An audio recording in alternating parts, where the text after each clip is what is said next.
And now to our top story. Thousands of jobless Georgians are just weeks away from losing their federal unemployment benefits. Governor Kemp announcing the state will opt out of the $300 per week supplement starting on June 27th. The governor and labor commissioner says this federal supplement was keeping people out of work and businesses struggling to find workers.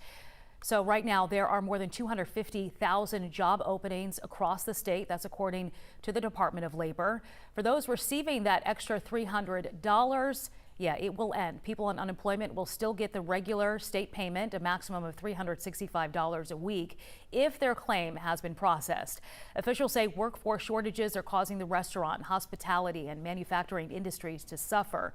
Labor Commissioner Mark Butler says there's more federal money that can go toward job search support, education and training, child care, and transportation needs.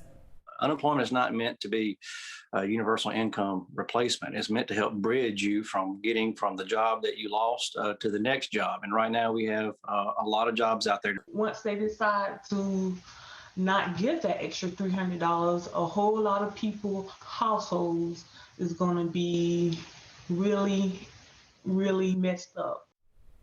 So a lot of people here depend on that extra $300. Some of them are frustrated over potentially taking a lower paying job or one they're overqualified for.